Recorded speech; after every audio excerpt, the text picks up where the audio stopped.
आज हम अनुच्छेद लेखन पढ़ेंगे, लेकिन उसके पहले हम आपसे आओ करें 6, 7, 8, 9, 10 ये हमने आपको होमवर्क में करने कहा था और मेरी बारी 2, 3, 4, 5 है ना।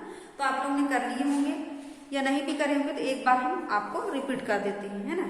देखिए, निकालिए आओ करें 6 निम्नलिखित प्रश्नों के उत्तर दीजिए, है ना। मुहावरे से आप क्या समझते हैं? तो उसका होता है, मुहावरे का अर्थ होता है अभ्यास या बातचीत। ये 13 नंबर के पेज में आपको मिल जाएगा। उसके बाद मुहावरे लोकोक्तियों में अंतर, ये भी आपको 13 नंबर के पेज में मिल जाएगा, 13 नंबर का, है ना।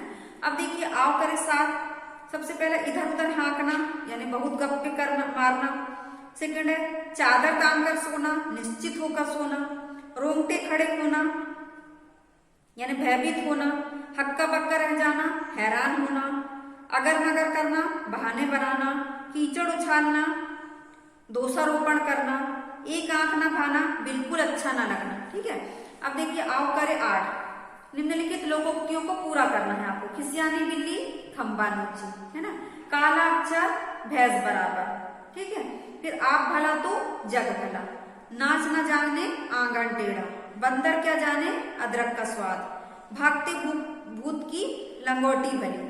फिर अगला थोथा चना बाजे घना। ये हो गया आपका आओ करे 8। अब देखिए, आओ करे 9।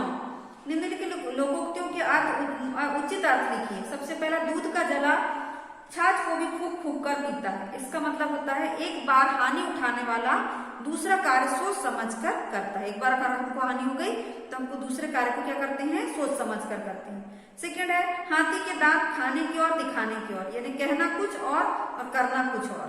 अगला है 4 दिन की चांदनी फिर अंधेरी रात, मतलब सुख के कुछ दिनों के बाद दुख का आना। फिर अगला है धोबी का कुत्ता घर का ना घाट का, मतलब दोनों ओर से निराशा। अगला है ढाक के 3 पात, यानी कि वैसी की वैसी हालत। बहती गंगा में हाथ धोना, यानी अवसर का लाभ उठाना। ये हो गया आओ करे 9। अब देखिए आओ करे 10। एक साथ दिए गए मुहावरे व लोकोक्तियों को अलग अलग कीजिए। जैसे सबसे पहला यहाँ पर यथा नाम तथा गुण, ये क्या है, लोकोक्ति है। सेकंड, पत्थर की लकीर, ये मुहावरा है ना। खिसियानी बिल्ली खंबा नोचे, ये क्या चीज है, लोकोक्ति है। उसके बाद देखिए अगला अंग अंग मुस्काना। अंग अंग मुस्काने का मतलब होता है, ये क्या है, मुहावरा। पहाड़ टूट पड़ना, ये क्या है, मुहावरा। ना आया है ना अंत में। अकेला चना भाड़ नहीं फोड़ सकता, ये क्या है, लोकोक्ति। तो ये आपका आओ करे 10 यहाँ पर कंप्लीट हो गया, है ना। अब देखिए, मेरी बारी 2 से निकालिए आप लोग। निम्नलिखित वाक्यों में उचित मुहावरों और लोकोक्तियों का प्रयोग कर वाक्य पूर्ण कीजिए। सबसे पहला है भारत ने हमेशा अपने दुश्मनों के खालिस्तान कर दिए, दांत खट्टे कर दिए, है ना। बबनू का काका ने अपने बेटे की कक्षा में प्रथम आने पर सभी का खालिस्तान किया, मुंह मीठा किया, है ना। अगला है भोलू के पास थोड़े ही पैसे हैं, लेकिन वह बातें लाखों की करता है। किसी ने सच कहा है, थोथा चना बाजे घना, है ना। अगला है बबीता खालिस्तान है, उससे बचकर रहना, जहर की पुड़िया। ठीक है। अगला प्रकाश तुम संजय की बातों में कभी मत आना, वह बहुत चालाक है, उस पर खालिस्तान कहावत चरित्रार्थ होती है, यानी कि हाथी के दांत खाने की और दिखाने के और। ये हो गया आपका आओ करे 2। अब देखिए आओ करे 3, मेरी बारी 3। निम्नलिखित गद्यांश को पढ़कर प्रश्नों के उत्तर दीजिए। तेजस्विनी एक विद्यालय से घर लौटते ही माँ को अपनी परीक्षा का परिणाम दिखाया। तेजस्विनी ने माँ परिणाम देखकर फूली न समाई। तभी तेजस्वी ने माँ से कहा, जल्दी खाना दो, मेरे पेट में चूहे कूद रहे हैं। माँ बोली, ठीक है, सोहन को जगाओ, वह अभी तक घोड़े बेचकर सो रहा है। उसने अपने भाई को जल्दी से जगाया और फिर साथ में खाना खाया। शाम को पिताजी घर आए और उन्होंने परीक्षा परिणाम देखकर तेजस्विनी के माथे को चूम लिया और कहा, यथा नाम तथा गुण, है ना। अब इसमें से आपको क्या करना है, प्रश्न बनाना है। सबसे पहला है निम्नलिखित में कौन सा विकल्प मुहावरा नहीं है ना। तो ये क्या है, यथा नाम तथा गुण, ये क्या है, लोकोक्ति है। सेकंड वाला देखिए, मुहावरा घोड़े बेचकर सोने का क्या अर्थ होता है, मतलब कि गहरी नींद में सोना। अगला है फूलाना समाना, मुहावरे का क्या अर्थ है, यानी कि बहुत खुश होना। ठीक है। अगला है तेज भूख लगना, यानी कि पेट में चूहे कूदना। अब अगला है देखिए मेरी बारी 4, मुहावरे लोकोक्तियों से वाक्य बनाइए, ये आप लोग करेंगे, है ना। अब देखिए मेरी बारी 5, मेहनत करो दूसरों के आगे हाथ पैर मारना अच्छी बात नहीं, मतलब इसमें सही करना है इसको तो लिखेंगे मेहनत करो दूसरों के आगे हाथ फैलाना अच्छी बात नहीं, ठीक है। सेकंड है पिताजी की अचानक मृत्यु से सोहनलाल पीला हो गया, मतलब इसको सुधारना है तो क्या लिखेंगे, पिताजी के अचानक मृत्यु से सोहन पर मुसीबतों का पहाड़ टूट पड़ा। अगला है दादाजी की बात सभी के लिए लकीर की फकीर है, मतलब इसको सुधारना है तो क्या करेंगे, दादाजी की बात सभी के लिए पत्थर की लकीर है ना। अगला विजय को महज एक आंख नहीं देखता, एक आंख नहीं देखता नहीं क्या होगा, एक आंख नहीं भाता। अगला क्वेश्चन शेर को अपनी ओर आता देखकर नीरजा मारा मारा फिरने लगी, तो शेर को अपनी ओर आता देखकर नीरजा के रोंगटे खड़े हो गए। तो इस प्रकार हमको सुधार करना, तो ये आप लोग अगर नहीं किए होंगे तो आप लोग कर लेंगे। अब देखिए हम आज थोड़ा सा अनुच्छेद लेखन देख लेते हैं। अनुच्छेद लेखन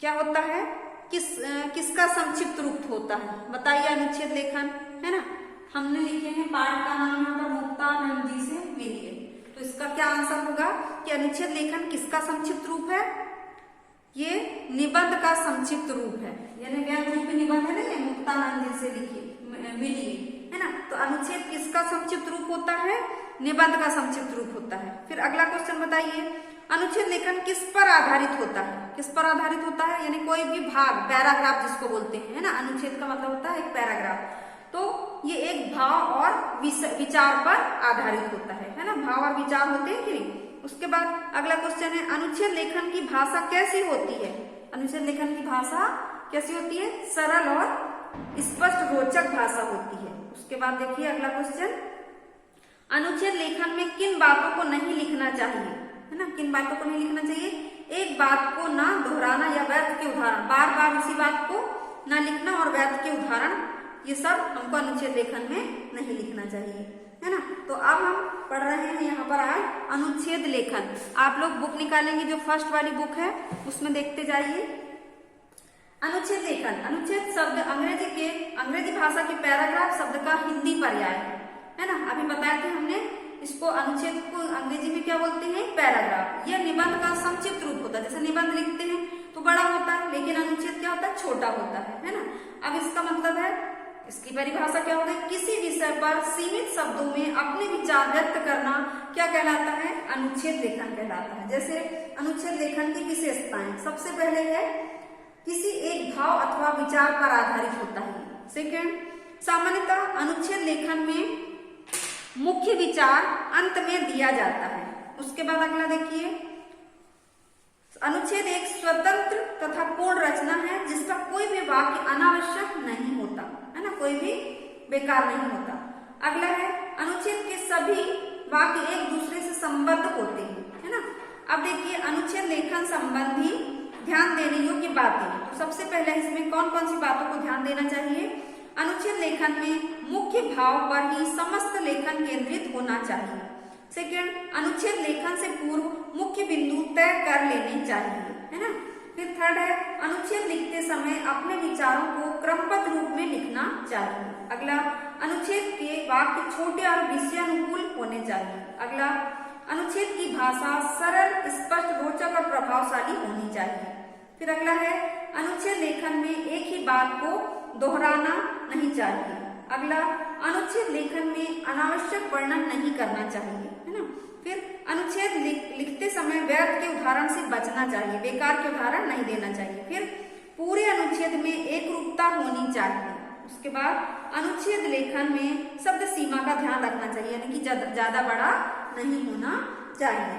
अब देखिए इसमें कैसा बताया गया है, एक उदाहरण देखिए, श्रम का महत्व, एक अनुच्छेद है, पैराग्राफ है ना।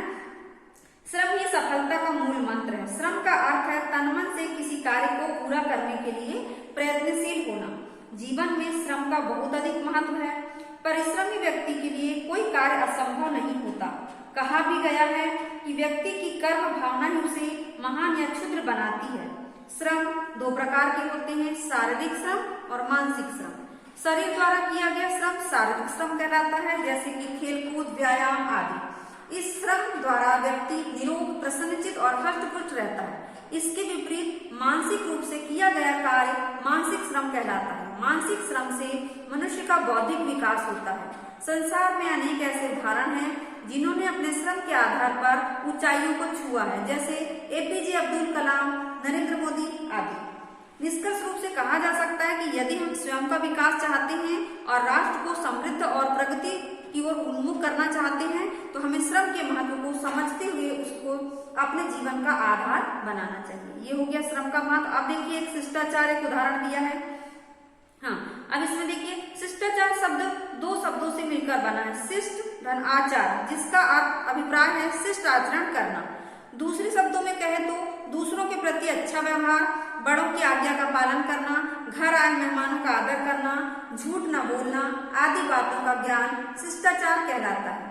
इस प्रकार शिष्टाचार उस दर्पण के समान है जिसमें मनुष्य का प्रतिबिंब देखता है, मनुष्य अपना प्रतिबिंब देखता है। बालक शिष्टाचार का पहला पाठ अपने माता पिता से सीखता है, दूसरा पाठ वह विद्यालय में जाकर अपने गुरु से सीखता है। इस समय उसका मन अत्यंत साफ, निश्चल व कोमल होता है। यदि विद्यार्थी अपने गुरु के निर्देशों पर चलकर अपनी पढ़ाई करता है तो न केवल वह स्वयं सफलता की ऊंचाइयों को छूता है, अपितु वह भविष्य में अच्छा एवं सच्चा नागरिक बनकर राष्ट्र एवं समाज का उद्धार करता है। शिष्ट व्यक्ति का लोग भी सम्मान करते हैं तथा उससे बात करने एवं उससे मित्रता करने में रुचि दिखाते हैं। प्रत्येक व्यक्ति चाहता है कि दूसरे लोग उसका आदर करें, लेकिन वह स्वयं शिष्टाचार का पालन करना भूल जाता है। अतः प्रत्येक मनुष्य का यह कर्तव्य है कि वह स्वयं भी शिष्टाचार का पालन करे तथा अपनी आने वाली पीढ़ी को भी इसके महत्व व प्रभाव को समझाते हुए शिष्ट आचरण करने के लिए प्रेरित करे। ये आप लोग समझ गए होंगे। अब देखिए आओ करें 11। आप सभी विद्यार्थी मित्रता के गुण से अवश्य परिचित होंगे।